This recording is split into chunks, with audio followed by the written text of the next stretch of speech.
welcome those of you who are also joining us today by way of video. We're glad to have you with us on this Independence Day. Happy 4th to you. We celebrate our freedom. We celebrate all of the blessings that we have been given as Americans, recognizing that no country is perfect, recognizing that there are those who still seek freedoms, recognizing that we will always have a call upon us, the responsibility, the opportunity to reach out with what we have received and extend it to others, to bless others with the freedoms that we enjoy. Now, before I get too far down that road, I want to take a step back and say that while we celebrate being free as Americans, our true freedom doesn't come from being American. It comes from being a Christian. Amen. And we're going to talk about that more this morning. But I do want to acknowledge the fact that we still enjoy a lot of freedoms that people around the world wish they had. And we are thankful for those. And I guess it's that reason alone that I want to speak to you about the freedom that we have in Christ. I don't know what you think of if I were just to catch you just in passing somewhere and ask you, what is freedom? How would you answer? What way would you choose to answer that question? What is freedom? I did what I often do when I'm going to ask a question like that. I looked it up, right? Here's what the Oxford Dictionary says. There's an online dictionary that's powered by Oxford, Lexico, if you've never looked it up. This is what it says with regard to what is freedom.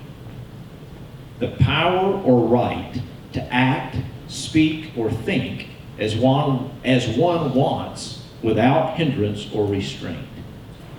Let me read that to you again.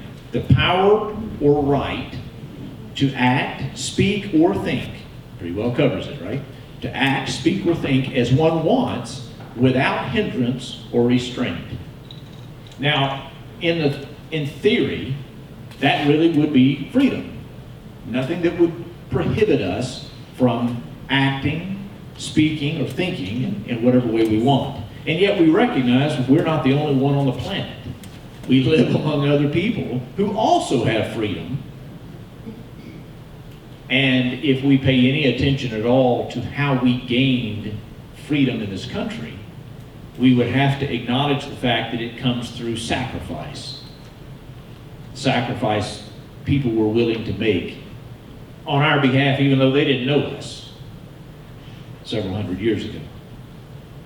So when I talk about freedom today, I'm going to take that definition, but I'm obviously not going to just take it fully without question. I accept that we are free, and that even as Christians, we are given the freedom to speak and act and to think according to our choosing. Now, some might argue with that, but I think the Gospels are pretty clear, as elsewhere in God's Word, that He has given us the freedom. He's given us the freedom to act as we choose. And sadly, if you go to the very beginning of Scripture, you know as well as I do that we took that freedom that He gave us and abused it. And the rest of Scripture is the story of God trying to reach us, bring us back, help us gain a new understanding of how to use freedom. Jesus spoke in the Gospel of John, it records, Jesus speaking to people about freedom. In particular, He was talking to the religious leaders, the Pharisees, teachers of the law, but He was also speaking to just the common people who had gathered around Him, some who were disciples, some who had already chosen to follow Him, but many who were still wondering, still questioning. So He had an audience really that ranged the gamut from those who were fully on board, as much as they understood that, to those who were fully against or well on their way to becoming so. And in this discussion, this dialogue, He's being questioned. That's where we pick it up this morning. We're in John chapter 8. I invite you to turn there. Jesus has been has been accused, he's been questioned, they've been arguing among themselves about who he is. He has already taught in ways that were quite controversial. Chapter 6 is one of the famous chapters where Jesus really lays out the teaching of what it means to be a follower of his, and it's challenging. I mean, he calls on them to do things like eat his flesh and drink his blood. And I think many today, were he with us, meeting with us just as he did them, and giving us that same instruction, many of us would recoil just as they did. It's harsh teaching. It's hard to wrap your head around such a concept. And so I don't mean to present these folks as totally unreasonable. What were they thinking? Jesus had delivered some very difficult teaching. And he still delivers difficult teaching. The call on us, the responsibility that we have as his followers, is to dig deeper. To dig into his word and find out what he's telling us. To understand what he's calling us to. To talk about it. Not just with each other, but with him. To go to him and ask him, just as he encouraged them to do, that we might understand and be able to follow him in the way he leads us. So we pick it up in verse 31 where again Jesus has been dealing, an immediate passage before that, with a dispute. The religious leaders were really challenging him, and he had some harsh words for them. But he comes down to those now who he calls the Jews, meaning just the people as a whole of the Jewish community. And he says to them, to the Jews who had believed him, Jesus said, if you hold to my teaching, you are really my disciples. Another way of saying that might be when he says, if you hold to my teaching, if you follow me, if you obey what I've said, if you hold on to my words, if you don't just hear, but you take them in and you study them, you stew over them maybe, you internalize them so that they become a part of you, and then you follow. This is what he means by if you hold to my teaching, you are really my disciples. In other words, you can't really be a serious student. You can't really decide to follow and model your life after someone else if you haven't taken seriously what they teach, what they've said, and what that means for you. This is what he's calling them to do. And then he says in verse 32, then you will know the truth, and the truth will set you free. If you hold on to what I've taught you, if you hold on to my teachings, and you are really my disciples, then you will know the truth. Now, if you have spent any time studying the Gospel of John, you'll know that John speaks a lot of the conversations Jesus had with his disciples and others about truth. Jesus must have really focused their attention, understanding or not, focused them on this concept of truth. I would imagine, again, if he was with us today in the same way he was with them, in the flesh where we could see him, he would probably challenge us with the same, because we have all sorts of truths today. In that day, the truth that he was speaking of, the truth that they held on to so much, was a part of their identity. It was who they were rather, as the people of God, their Jewish heritage. And they held on to that dearly. Talking about holding on to the teachings. They knew that they were part of his people and had been for centuries. They knew what it meant to be set apart and chosen. And they took their identity from that. Unfortunately, as we read on, we realize that you can take that too far. You can take maybe something good, such as God choosing you for a purpose, and you can misconstrue it to the place where you take it as a benefit, almost like an inalienable right, and maybe lose the real purpose in it.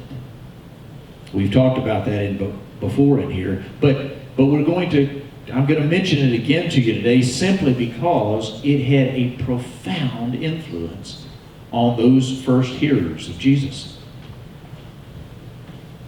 And I wonder, as we think about how much they drew their identity, how much they focused on their heritage, their lineage, the fact that we might say today, well, I grew up in church. I've been in church all my life. Surely that counts for something. And just as Jesus would say to them, yes, it counts for something, but only if you really understand what it is and why. And in fact, Jesus' life, not just his thoughts and his words, but his actions, everything about Jesus was trying to reteach, reinform, revise their understanding.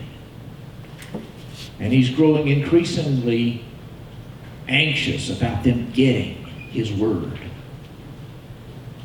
He realizes that they're a good ways off from it. After he said to them, then you will know the truth and the truth will set you free, they answered almost in defense. We are Abraham's descendants and have never been slaves of anyone. How can you say that we should be set free? Jesus replied, very truly, I tell you, everyone who sins is a slave to sin. Very truly, I tell you, everyone who sins is a slave to sin. You know, we don't hear about sin in our culture nearly as much as we used to. I'm talking about culture, Christian culture. In the church, we don't hear about sin as much. In fact, I've read and heard over the last probably 15, 20 years or more, that in a lot of ways the whole teaching and preaching on sin is no longer popular. It's no longer in vogue. It's something that they counsel us to be careful because people don't really want to hear a lot about that anymore. And so when I think about that and I think about what it is people don't want to hear, I think about the moralizing, right? The sins that we might think of, the things we do wrong that are not morally acceptable. And perhaps one of the reasons people don't want to hear about that anymore is because the acceptable norms have changed so much, and some of the things that used to be spoken of as sin are no longer considered that.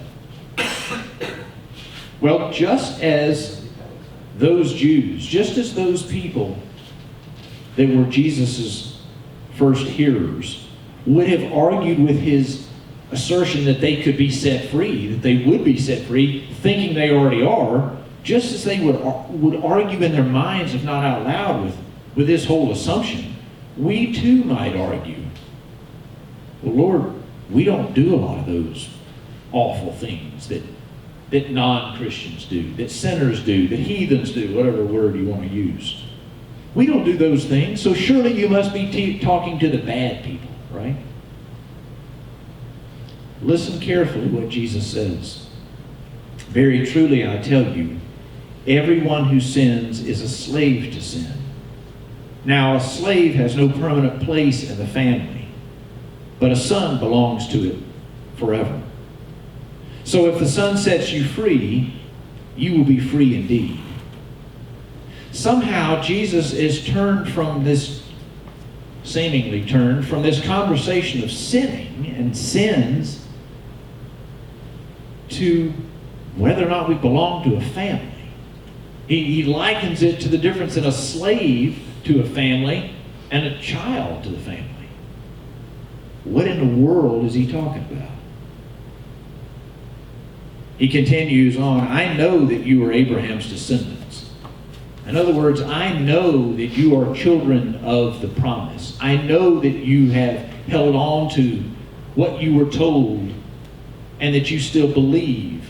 And that's not all bad, except you're relying on the law. You're relying on all of the law, all the things that have been put in place that have in many ways taken the place of God in following all these rules and regulations. And you yourselves, religious leaders, believe that you are exempt from a lot of this because of your high place. And what he's trying to say is you have made an idol You've made an idol out of the law. You've made an idol out of the temple. You've made an idol, frankly, out of your lineage. And you have failed to continue to seek me, seek my Father, and truly know what He's called you to do and who He's called you to be. This is what he's talking about in the difference in a slave and a son. Because a son or a daughter, a member of a family, is going to know the business of the family. They're going to know the values and the attentions of parents. A slave, on the other hand, well, what's the point in knowing all that? The slave's responsibility is simply to do what he or she is told. And their future is totally dependent upon the goodness or grace of the one who owns them, their master. But a child is always a child. So he is in many ways trying to say to them, you've misunderstood. You've misunderstood, and maybe he would say to us, you've misunderstood the emphasis on sin. Yes, it's important to follow the morals, the moral teaching that I've given you. But remember, the greatest sin, the first sin, wasn't just about morals. The greatest sin was the self-centeredness of the people, the turning from God to anything else. Whether it was turning to the serpent who tempted them, or just simply looking within themselves for what they wanted and following that. That's the real sin. Because when we look anywhere other than God for our purpose and our meaning and our direction, then we have in fact become guilty of idolatry. And we fall right into the place of God, of the people that God is speaking to through His Son. We fall right into the same category.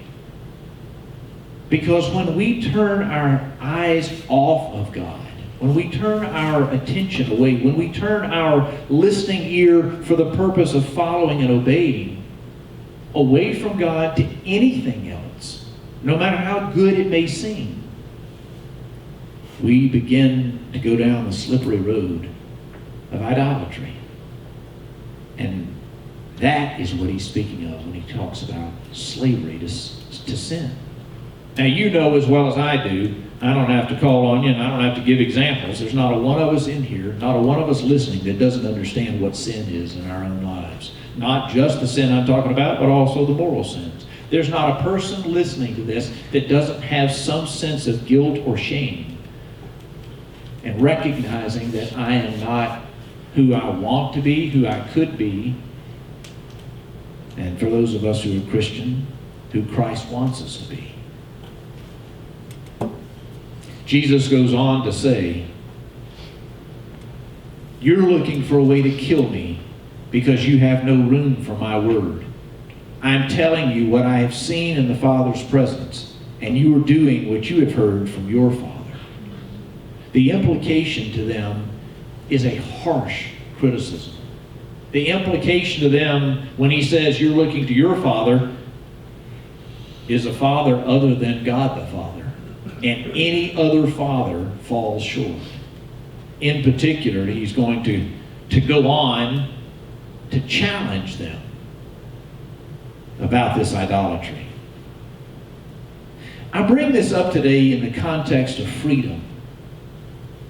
I turn our attention to this teaching of Jesus and this whole notion of being set free from sin, set free from self-centeredness, set free from idolatry.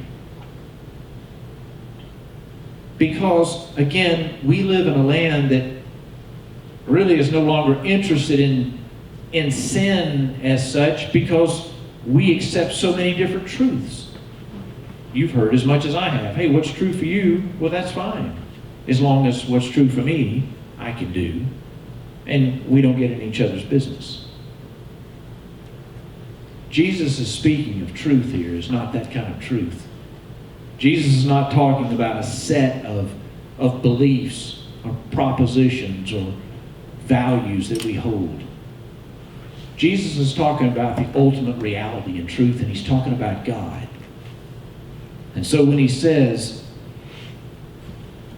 then you will know the truth. Following him, saying, if you'll hold to my word, if you'll hold to my teachings, if you'll follow and obey what I'm telling you. In other words, we can't do that unless we have a relationship with him. Jesus is trying to say, I am the truth. And he'll go on to say that later in the Gospel of John. I am the truth. I am the only one who has been with God the Father. I am the only one who has known the truth. And that's what I'm telling you. I'm telling you what I've heard and seen. We spend a lot of time today arguing over what is sin or not, what is truth or not, when it's really a lot more simple than that. The simple truth is that if we would get to know Jesus and listen to his word and take it into us, we would know the truth. Because when we do that, when we accept him for who he is and we accept his teachings, his Spirit comes and lives in us. And his Spirit testifies to us of the truth. If you have walked with the Lord truly any length of time at all, you know what I'm talking about. But if you haven't, this may sound strange to you. I encourage you to listen to those words again. Not to rely on all the things we are tempted to rely on, but to listen to Jesus' word. If you hold to my teaching, you are really my disciples. Then you will know the truth, and the truth will set you free. This truth, this one that is called the truth, this is one who is in fact the representation of the one and only true God. This one, Jesus, who is in himself truth, revealed to us in a striking way how true he is. Because he followed out the command that God had given him to the nth degree. He gave up his life that you and I might have life. He gave up his freedom that you and I might have the ultimate freedom. He sacrificed his future to follow the commands of our Father and his Father, so that you and I might be true children of God. This is what he's speaking of. And he's not teaching it just in these words, but he's teaching it also in the meal that he gave us, in that act that we remember him and what he did for us when we follow what he taught several chapters back, and we take in his flesh and his blood. We usually celebrate with bread or crackers and juice, but it's to represent what Jesus did for us. It is to represent for us that his truth, his teachings, who he's called to be, was validated when God raised him from the dead. And so when we celebrate it, or when we listen to his teachings, it's wise for us to remember that he told us he was the truth, and it's the only truth ever that has been validated through the resurrection of life. That's freedom, folks. I might close with this question and answer, something for you to ponder, something that I'm still wondering and considering. When I think about what is freedom, I also think about when is freedom most powerful. Freedom is most powerful when you know you are free. When you know the truth that you are free. And you know that freedom cannot be taken away from you. And you know that that freedom cannot be taken away from you to such a degree and depth that you can willingly choose to sacrifice yourself for the freedom of someone else.